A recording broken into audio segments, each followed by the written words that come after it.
Ya, selamat pagi.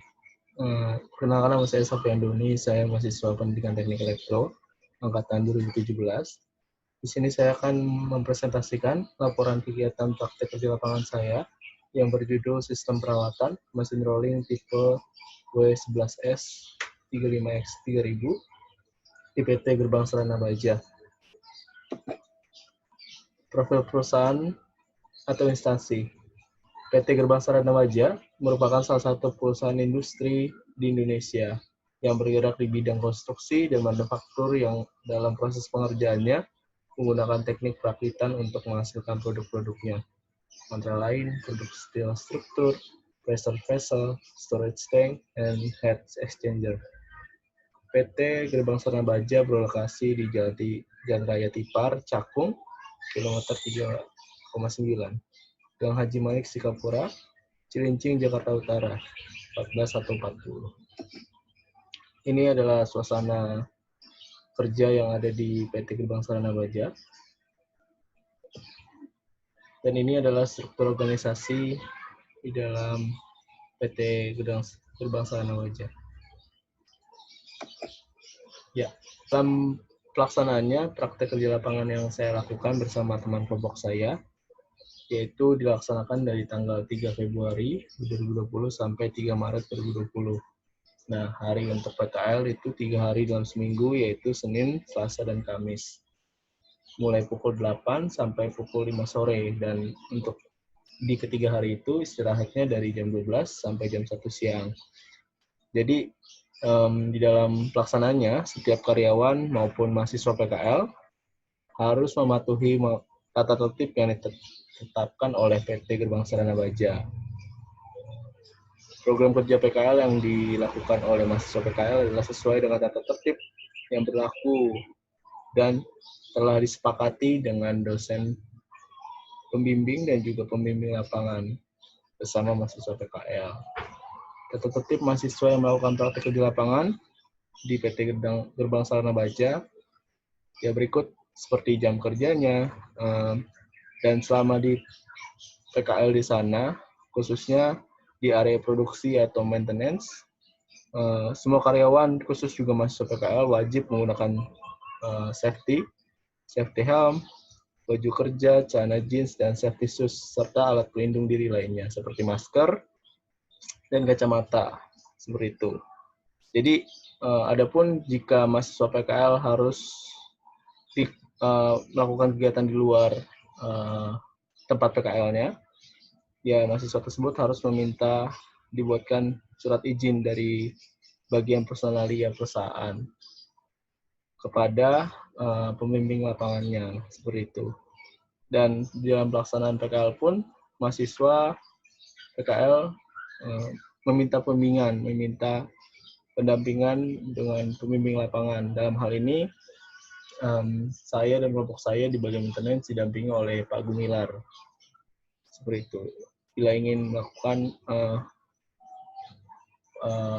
praktik kerja lapangannya atau juga dalam pengambilan data di dalam pekerjaan laporan PKL ini. Jadi kalau di sana, saya dan kelompok saya melakukan praktek kerja lapangannya, awalnya disuruh milih oleh pembimbing lapangan.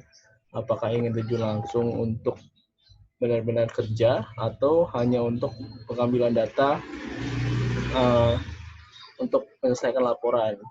Tetapi mengingat PKL hanya berlangsung selama 1 bulan, jadi disepakati bersama dengan pembimbing lapangan, yaitu Pak Gumilar, untuk hanya mengambil data. Jadi memang tidak terjun langsung, tetapi tetap berada di area kerja seperti itu, sehingga perlu menggunakan tetap perangkat keselamatan safety yang tadi sudah disebutkan, seperti itu. Jadi di dalam laporan ini saya akan menjelaskan tentang sistem perawatan mesin rolling. Pertama, teori sistem perawatan. Sistem perawatan adalah sebagai konsepsi dari semua aktivitas yang diperlukan untuk menjaga atau mempertahankan kualitas mesin agar dapat berfungsi dengan baik seperti kondisi awalnya.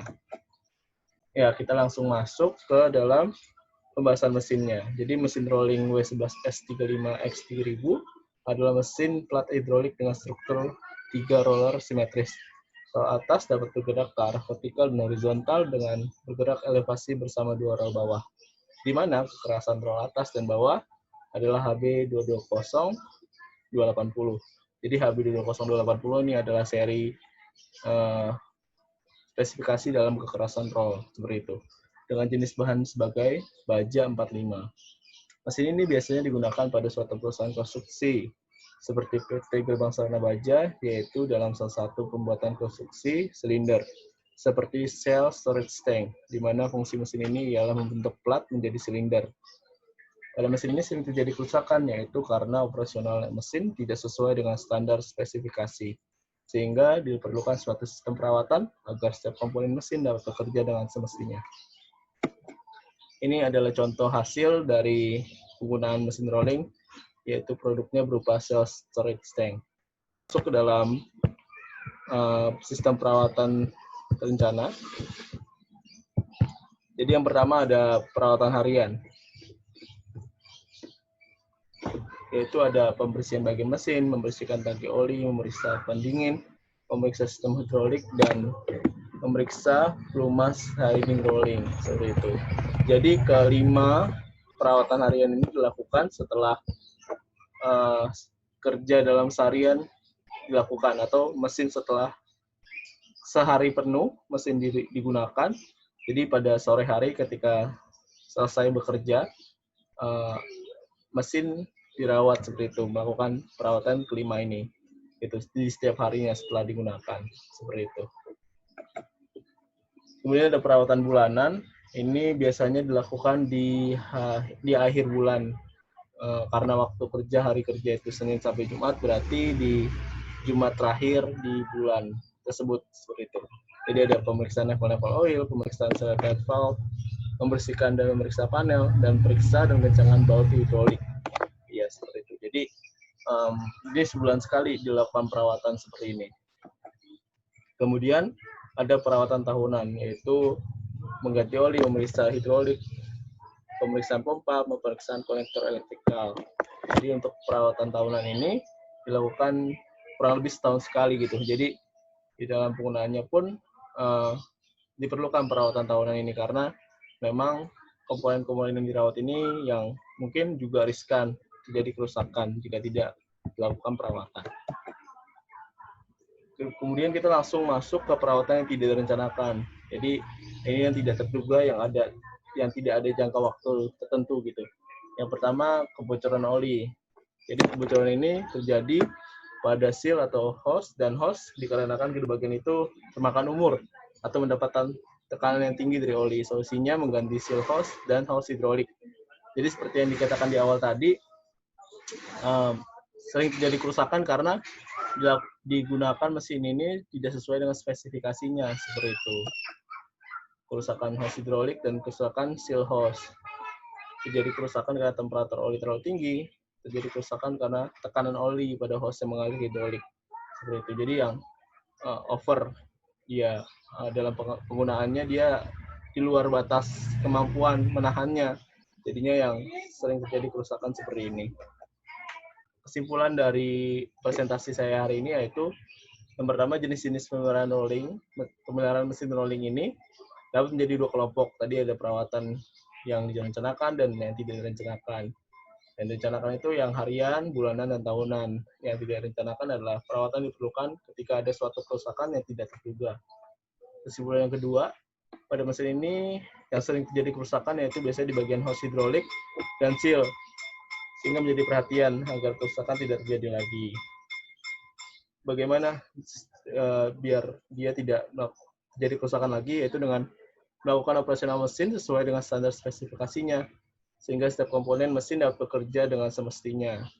Kemudian juga tidak lupa untuk selalu melakukan perawatan yang direncanakan dan perawatan yang tidak direncanakan, agar mesin tersebut boleh beroperasi dengan sesuai dengan fungsinya, seperti itu. Ya, cukup sekian presentasi dari saya. Kurang lebihnya mohon maaf. Terima kasih.